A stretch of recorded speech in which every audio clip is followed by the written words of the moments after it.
All right, we're back here inside the TCO studios. Today I am joined by co-defensive coordinator / linebackers coach Adam Zimmer. And Adam, it has been a little over a year ago since the Vikings announced you as the new defensive coordinator, co-defensive coordinator with Andre Patterson. In your first year as the co-defensive coordinator, what have you learned about yourself through all of this? Well, I think number one, just the ability to adapt. We've had to go through a lot of different things with just not only the protocols, but playing a lot of different players, playing a lot of different young guys. And so we've had to find different ways to put guys in ways that hopefully they can succeed. Now, we weren't always successful doing that, but we were always looking at a new way to, find a better way to use these guys and put them in positions as we put in new bodies during these seasons. So we had to adapt to a lot of different things, and we started off slow and we came back. We got to 500. So all those things were challenges, but I think we as a staff came together and we tried to do the best we could to have the most success we could with this roster that we have. What changed for you, like, mentally, though? Because you go from linebacker coach, right, where you're like, all right, these are my guys, to like, all right, well, everybody's looking at you and Coach Dre now, and it's like, all right, I gotta get myself mentally prepared. So, like, what changed for you mentally? Not a whole lot mentally. It's more of, when you're just a linebackers coach, you're just looking at the linebackers. Right. And so now I'm looking more at what the DBs are doing and their technique and, talking to those guys as well as the linebackers and the D line. And so, it's just more all encompassing than it was, just focusing on one position group. So I think the Super Bowl proved that defense wins championships. And when you see, Pat Mahomes, great quarterback, this Tampa Bay Buccaneers defense, they did a great job, having a game plan in place. But after seeing that and then looking at our personnel when healthy, like, does that get your juices flowing a little bit? That, hey, like, defenses can still win big games? Oh, yeah, that's always been the case. You look at big games like that, the defenses usually step up, and Tampa Bay's defense did it throughout the playoffs. And you saw how valuable their pass rush was in that game and affecting Mahomes. That's always going to be an area that can really affect the game, because now you can sit back and play coverage on the receivers like they did. And they did a great job of really affecting Mahomes and not letting him feel comfortable back there. And that's what we want to get back to, is some fierce pass rushers and affecting the quarterback as we go forward. I think a guy that does that well but doesn't show up on the stat sheet as far as like rushing the passer and getting pressure on the quarterback is Anthony Barr. He played 2 games this year, missed the last 14 games. What did this defense miss most about him being absent? Well, how much time do you have? Because there's a long list. Anthony, we're a different defense when Anthony's on the field. He is our communicator. He gets everybody lined up. He lets Kendricks play fast and free.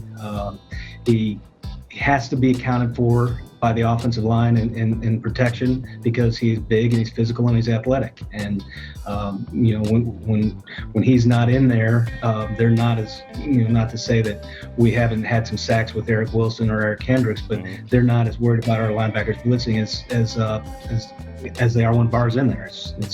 And that's just from talking to coaches around the league. They say he's a difference maker, and it might not always be with sacks, but he pressures the quarterback, and he's got a unique ability that he can also cover. He's very good in zones. He can match up with running backs. He's just a hard guy to replace. Yeah, I think not having him out there, it was definitely sorely missed, and we saw it, on film a few times. And then when Eric Kendricks went down, I feel like that was just another big blow to this defense. So with those injuries, those repetitive injuries, like, how much pressure did that put on the rest of the defense to be able to make plays? Because this defense was very young. Yeah, we were young, and we just had to.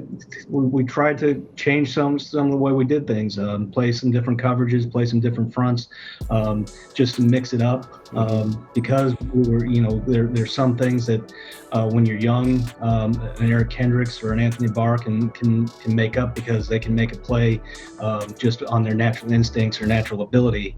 And sometimes you get some younger guys in there and they just want to make sure they're doing their job and doing the correct thing. And so that's why you have to kind of be creative as a defensive staff. we all know how appreciated Eric Kendricks is to this Minnesota Vikings team, this community, but around the league, when he's healthy, is Eric Kendricks still underappreciated around the league? Well, I think if you talk to most coaches, he's not underappreciated. And if you just look at going from the first 11 games and then you watch the last 5 games when he wasn't in there, our run defense wasn't nearly as good. Because he does clean up a lot of things. You know, if someone gets cut out of a gap, he can make up for it with his speed and anticipation. So you know, you just compare those first 11 games to the last 5, you see a vast difference, and that's mainly because he's not in there helping everybody else out. And a guy who, you know, had to step up in his absence is a guy who you said this offseason when he was drafted, he's your project. Like, he's your project, Troy Dye. What qualities did you see on film from him that you can say, like, okay, you put this on film, I can make this better and I can see you progressing in this aspect? Yeah, the reason we liked Troy was because of his size and athleticism and speed, and at times he flashed those.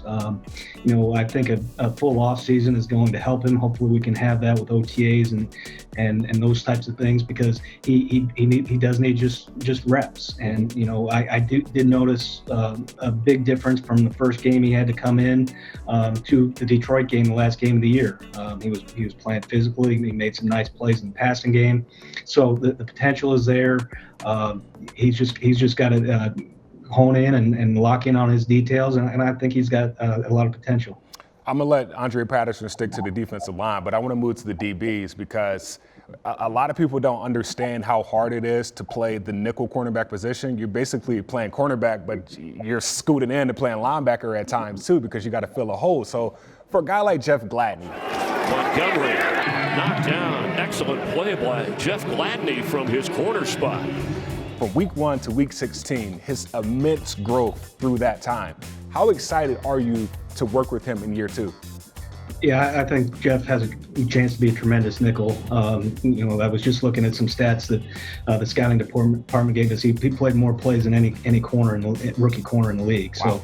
So he got a lot of experience, and he started to feel a lot more comfortable by the end of the season. He was a lot more vocal.